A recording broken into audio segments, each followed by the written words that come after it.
Hi, my name is Danny Guillory. I'm a part of the Customer Acceleration team, and today we're going to talk about enabling remote management through Cloud Manager Gateway and Cloud Attach. So let's start with some session takeaways. Today we're going to talk about what is cloud management, why you should be using Cloud Manager Gateway, and why you should be using Cloud Attach. Another thing we're going to try to figure out too is where you should be today with your cloud journey, with your cloud management. We're going to answer those questions and many more throughout this session. When Microsoft says cloud attach, what does that actually mean? We're actually talking about quite a few things. We're talking about cloud management gateway. We're talking about tenant attach, endpoint analytics, autopilot, those workloads that you use on-prem every day. With remote management, we're actually extending those capabilities out to the world, right? With the recent pandemic, everybody has devices out in the world, and you still need to maintain compliance on those devices. Compliance, device configurations, settings, security baselines, all those things still need to be maintained. So let's talk about some of the cloud attach instant value, right? And the thing that is more important, I think, to any IT pro when we talk about making changes, especially adopting the cloud, the biggest thing is bullet point number 4, no disruption in your workflows and processes. That I think is the biggest milestone as well as the biggest challenge and success that you can get from attaching to the cloud. When we look at the workflows you do today, the only thing that changes is the cloud provisioning. In a cloud enabled world, you basically need to use autopilot to do the device provisioning. But all of the other things that you do today, from deploying applications to software updates to let's say antivirus and malware, all those things are still enabled by just using your configuration manager console today. Once you cloud attach, you get features. So think of some of the things we have here. You can move some of those workloads, right? When you cloud attach, the thing I would tell customers is to think simplicity. By cloud attaching, you're allowing your configuration manager estate to be a lot more simpler because you're going to lean on the cloud. So all those remote actions, the diagnostics that you do, for troubleshooting that you do, all that stuff can be cloud enabled. So now when you leverage the endpoint manager cloud console, you're adding simplicity. So now your help desk can use the cloud console to troubleshoot and access CM pivot, run real-time queries against devices, whether they're on-prem or off-prem. You get device actions. So if somebody loses their device, you can reboot that device. You could lock that device. You get various different actions. You can move some of those workloads. So to simplify some of your configuration manager work, you could, let's say, for example, move your Windows Update workload from on-prem to the cloud. Those devices don't necessarily need to talk on-prem to get their policies as well as configuration when it comes to certain workloads. So wherever you can provide simplicity to your configuration manager estate, the cloud is there to help you. Managing from anywhere. There's no need today to deploy a configuration manager console to a help desk user. That help desk admin or user could just log into endpointmanager.microsoft.com, see the devices, and help me with my device wherever I am. Also think about analytics, right? One of the other bigger things on here that I just want to call out is the data-driven insights. Endpoint analytics is huge telemetry about how your device is actually performing out in the world, whether on-prem or off-prem. We can help you get insights into how your devices are performing, slow boot up times, slow login times, agents that are running for a long time. We can actually get all of that information and show it to you in the console in a usable and reactive way, so you can actually go and take action on those things. So let's talk about some of the requirements, right? When we look at Cloud Management Gateway, obviously you have some requirements. We do need an Azure subscription. You do need full administrator or infrastructure administrator in the configuration manager console. We also need Azure administrator. There's an asterisk next to that. We'll talk about that in just a minute. We do have to deploy a CMG connection point. This is something that you would deploy on-prem. This is a role that is installed on one of your configuration manager site servers. Service connection point, if you're familiar with the service connection point, this is the connection point that you use, or the role that's used whenever we access or check for updates or access any of the cloud resources. Server authentication certificate, this is something that is needed for the cloud management gateway that needs to be built. We'll talk about this a little bit more. and enhanced HTTP. So enhanced HTTP just makes the certificate a lot easier to deal with. Sometimes certificates can be a challenge to deal with, especially if you're an SCCM person and you're trying to convey internally who you need to work with to get the right certificate with the right properties and requirements. So sometimes that can be a little bit tricky. So we actually used and created this feature called enhanced HTTP that makes that whole certificate collaboration a lot easier. Let's talk about the Azure administrator role. The easiest way to deploy the Cloud Management Gateway is to get the global admin for the Azure tenant. Now, that might be a little bit difficult, and you might have some internal conversation as to, oh, we don't want to do that. We don't understand that.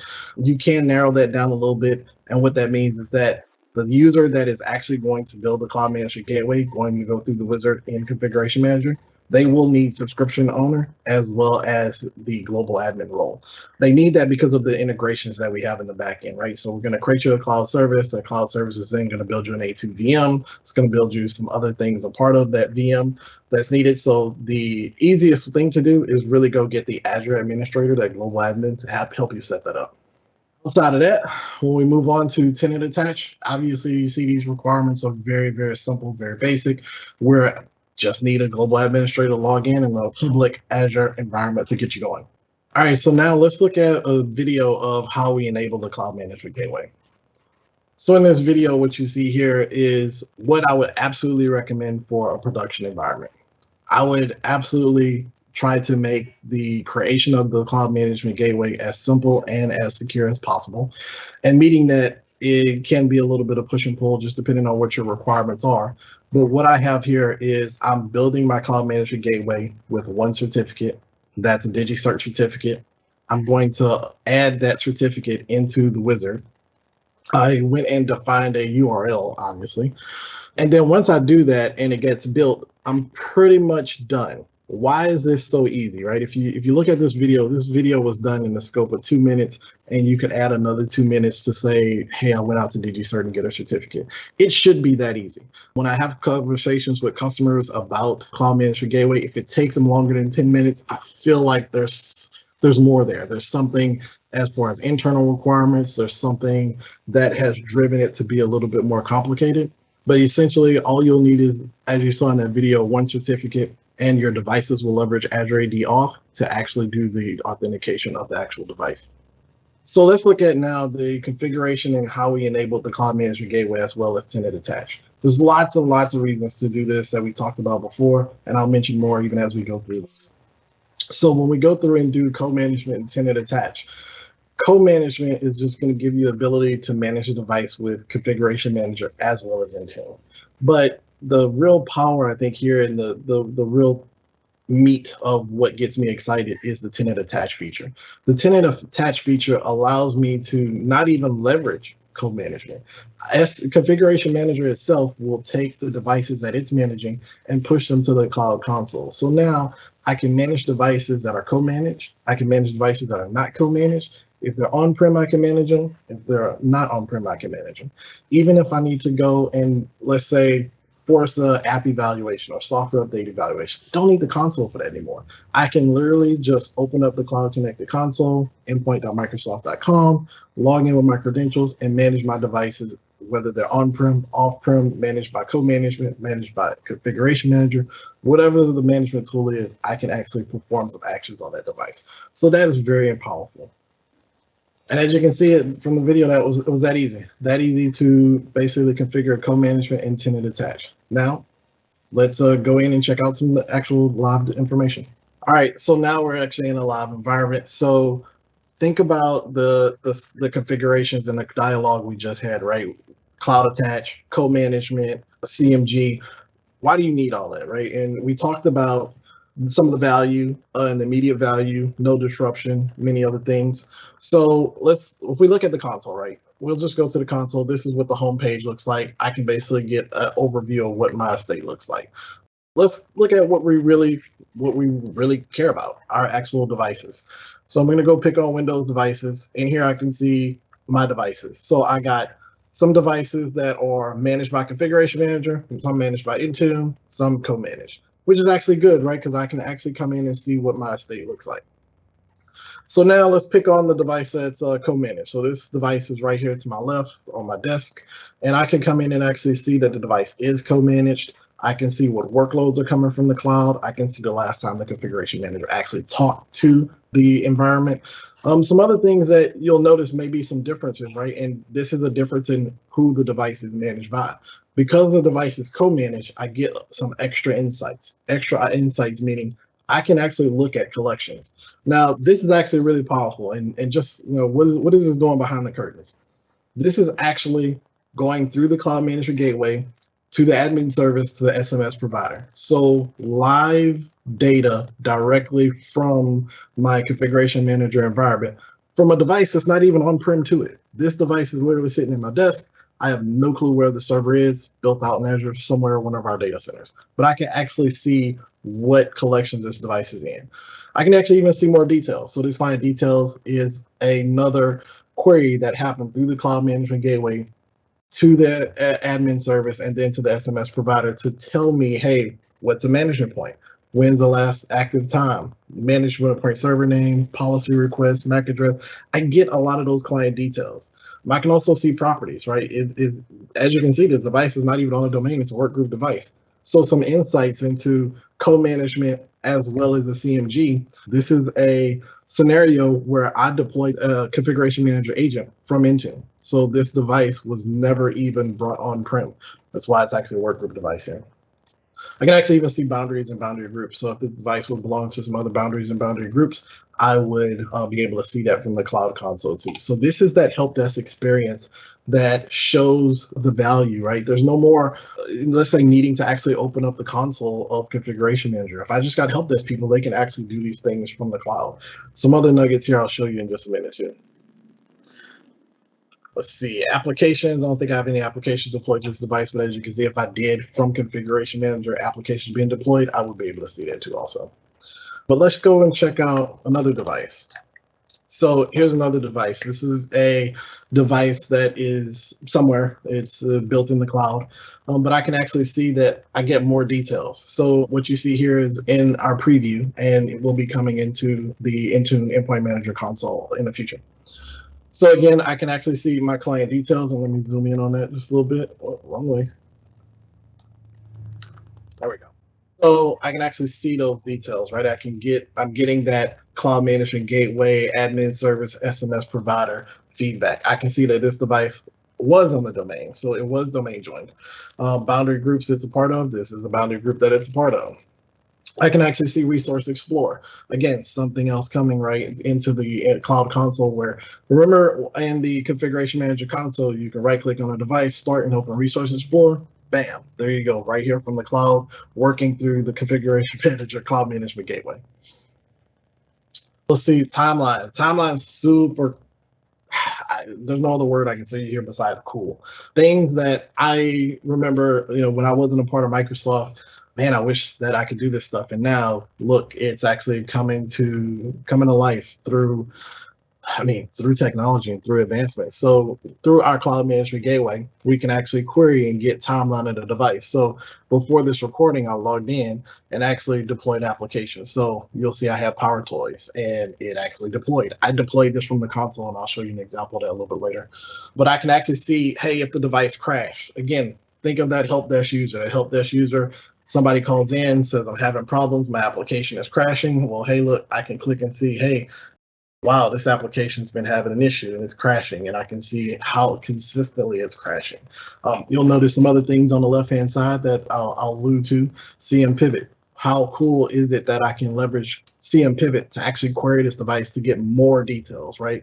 Go get me some of those Windows logs and display that through the console. So we'll get to that here in a second. But anyway, it's just amazing to see how far we've come with Configuration Manager. Especially, I've been using it since '99. So thinking of it back then and the journey it's taken all the way to now is actually really, really exciting to think about. So as much as I love Timeline, I'm going to keep moving on because Timeline is hugely impactful. So collections, again, I can see the collections that the device is a part of. So I can even see applications. So remember I talked about the applications on the other device and it didn't have any that was deployed? Well, this one does. So a few minutes ago, before we did this recording, you can see that Power Toys is something that I installed, but hey, look, there's Teams, so I can actually click on it. It tells me that the application is deployed to a specific user. It's available, kind of some information that I added in, and then just hit install. And there you go. I'll get a notification that the application is being installed. So hugely impactful that I'm able to use a cloud console, no SCCM console, right? Use the cloud console to access my device and provide management capabilities to a device that's on-prem. So pretty cool, pretty impactful innovation. Another thing too that we talked about just a few minutes ago, CM pivot. So I'm not a fancy CM pivoter, so I don't know all the fancy commands, but just let's pick up something pretty easy. So IP config. So I can actually hit run. And again, leveraging the Cloud Management Gateway and Fast Channel. I'm going to go through the Cloud Management Gateway, admin service, SMS provider, Fast Channel, messaging straight to the device to get IP config. So now for you savvy people that know all these queries that you can build through CM Pivot, I mean, you can do all types of stuff. Event logs, we can look for errors, file types. I know the one best use case I typically talk with customers about is, hey, how do I find out if this patch is installed on those devices? I don't want to go look at SSRS. I want to run a query to this state and just get an answer. Well, now you can actually get that answer, whether it be on-prem or off-prem. No matter where the device is, you should still have some management capabilities. So more of that value of the cloud, why you should cloud attach, leveraging co-management, leveraging CMG, Cloud Management Gateway, leveraging Tenant attach. All of these things kind of create that circle for you. And going back, and the other thing that I know customers have a lot of is think of scripts.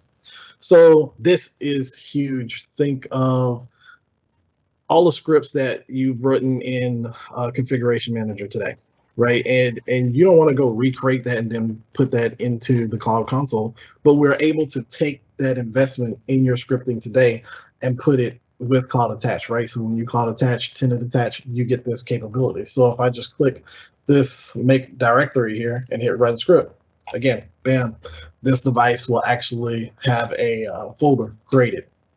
Easy enough. So all of the cloud power and value of Cloud Attach. So let's look at the Configuration Manager console. Let's look at a little bit of behind the scenes of this configuration that we saw in some of the demo video. All right, so we're here in the Configuration Manager console, and let's take a look at more details right live, not a recording of the video you saw earlier, but let's look live in the console and see what we got configured here. So if I go into administration and cloud services, you'll see I have my co-management setup. So the video you saw earlier was literally this setup that I did. So I'm going to click properties. Sometimes it takes a minute to come up, but it'll pop up. And then we'll actually look through some of the tabs, what I have configured. Let's see what workloads I have moved.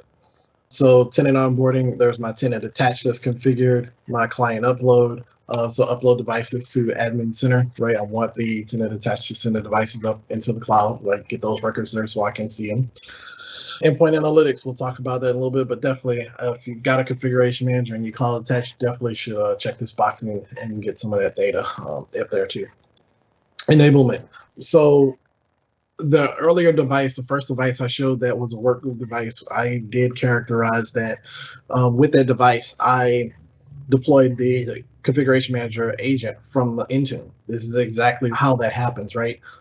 The configuration manager client is using this command line here to actually install the SCCM agent, configuration manager agent, from the cloud.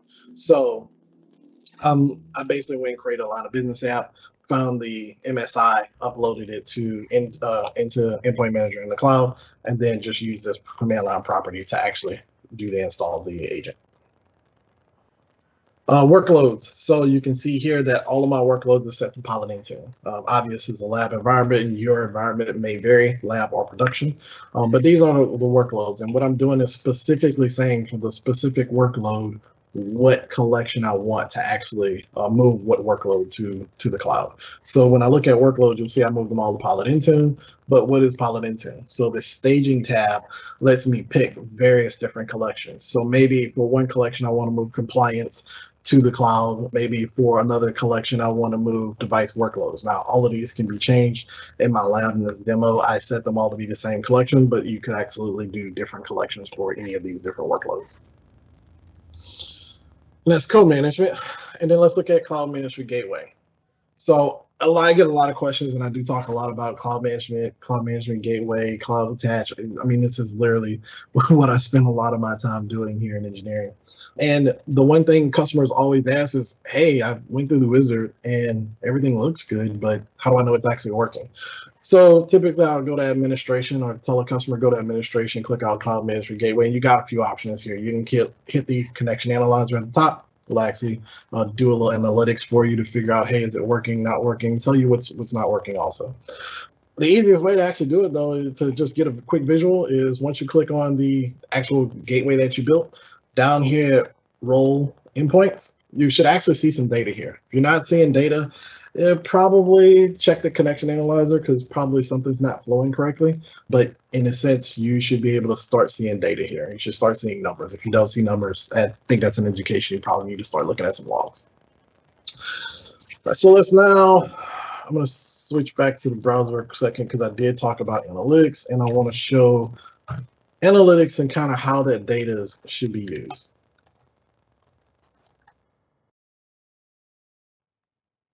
Let's go to reports. So if you look at reports, you'll see that we have endpoint analytics and it's in preview. So what's really, really cool about analytics is it shows you data and gives you those insights about your environment. So what's really cool is the data it shows you is data that you can go have impact to. You can come in here and say, hey, what is my startup performance? Right. And now you can look at your startup performance across your estate and say, hey, look, in my specific environment, my startup score is 91, right? My baseline is 50, but in a sense, I can see what's kind of going on in my environment. Now, 91 is a good score. I would definitely also encourage when we show customers numbers, the first thing they think is, hey, how do I get to 100? 100 may not be where you want to get. Now, I would say you want to strive to get as high as possible, but is 100 going to be your baseline of where you want all your devices to be? Try it. I don't know if that's really a good target to say I want to be at 100 because you're going to be sacrificing whether it be in user experience on various different things, too much security, fast boot time, no agent. So you're going to have to figure out internally what's a happy balance and happy medium there. Overall view is actually pretty impactful. And when I look at overall view, let me zoom in here. When I look at overall view, what's impactful here is, again, I can see my number. I can see where the baseline is, but how do we use this data? And the thing that I tell the customers when they're looking at the data is this for me would change completely the way I did change management. And a good articulation of how I would suggest using the data, because this is exactly how I would use the data, would be look at pre-patching or application deployment or baseline, and then look post. Meaning, let's take patching for an example. So I will go in and change management and the security team says, hey, we need to deploy these 100 patches. Go do it and let me know what it looks like. Great. So I come out of change management. I take those deployments, let's say to a small group, and then after change management, I can report on the impact, right? So now I can say, hey, my score before patching was 83, but now after patching, let's say the number went to 75. Now I actually have hard data to say in change management with the group of team and cab, I can say, hey, our score went down based off of that security patching we did. Is this what we want to do to go forward? Okay, well, hey, now you can drill in and say, hey, well, what did that security patches impact? Did they impact end user performance with productivity score? Did they impact networking? Did they impact our technology score? Did they impact startup time? So now you can actually get a lot more insights and have a very data-driven conversation rather than many of the things I used to do with Excel spreadsheets, and I'm pretty sure a lot of people still do today. Hey, go test with IT, let me know how it goes. But then as you keep crawling that update out, end users start to have different types of issues. So in a sense, you get data to help you have that data-driven change management conversation. I think that's hugely impactful, and that's one of the good ways to use the data. I think even security baselines. Hey, we want to implement these new CIS standards. Well, great. Implement them. Take a snapshot. I'll show you how to do that in just a second. And then once you take the snapshot, now we look at it 10 days later, a month later, and say, hey, based off of our changes, our score went up. So, hey, those security changes were great. So let's see how we create that baseline. So if you look at settings, we can actually come in here and it's super, super easy. Just click baseline, and now we can say create new baseline. And let's just say pre-patch. That's it. So now if I hit OK, and I go back to overview, we'll see that in the drop down to the right, so all organizations is a median. And as you can see, some of my peers have created some other ones, but we can see, hey, here's pre-patch. So now, guess what? You saw that baseline move all the way to the right. So now, a month later, a week later, 2 weeks later, I'm going to look at this same baseline and say, hey, how did my numbers? Right now, I get to have a very different conversation as far as, hey, this was great, or hey, this wasn't as good as we thought for the device performances in that state. Wrapping up here, a few other things that I just want to mention is the remediations on the right-hand side is super impactful, right? The idea is, again, we won't show you a number that you can't impact. We want to show you a number and we want to show you how to improve that number. So how do we improve that number? You can see on the right-hand side that based off of the analytics, I can say, hey, for example, the first one, 75% of our Windows 10 devices are not registered with Windows Autopilot. Well, guess what? If I want to increase the score, I would register more of those devices in Windows Autopilot. Same for Windows 10 devices not enrolled in Azure Active Directory. Hey, I want more cloud parity. I want more cloud adoption. Why would you want that? Because of all of the things we've talked about, as well as the things we haven't talked about. So think of all the security integrations. Think of all of the other privileged access management, things like that, that just really comes in with the cloud services piece. So anyway, like you keep getting those insights in order to help drive that number. Another thing is really, I think, really impactful is proactive remediations. This, for a configuration manager administrator, is think of configuration items and configuration baselines. But one of the things I spent a lot of time doing when I was a configuration manager admin, because through configuration items and as well as baselines, at least me, right? And when I try to tell others, right, I created these self-healing type processes, right? Really literally analytics piece, like proactive remediations. Go find something, go do something, right? In the world, even as I left corporate world and came into Microsoft, and even as a Microsoft for 7 years now, you get IT pros doing more with less. And how do we do more with less? Where this proactive remediations is exactly what you want to do. This proactive remediation gives me the power that I had with configuration items and baselines to create these self-healing processes. Now, there's some discovery, right, in trying to figure out what those problems are, what those challenges are, and then what the remediations need to be for them. But once you can connect those two dots, now you have a way to build self-healing within your environment. So again, doing more with less, leveraging the cloud to do more and be more efficient actually doing it. As you can see, we put 2 of them in here. These are the 2 that Microsoft created and supported. We are looking at maybe adding more, but nothing to really add there today. And recommended software. Recommended software is basically us helping you understand which pieces of software you're leveraging the most out of from the cloud. So, Windows 10, Cloud Identity, Cloud Management, Autopilot, more to come there pretty soon too. All right, thanks for watching. Hopefully you've ended the video learning more than what you came into the video with. It was great doing this. I'm hugely passionate about the cloud management, Windows management. If you need more, there are reference links in the deck that will go through a lot more detail, a lot more of the requirements. So thanks for watching.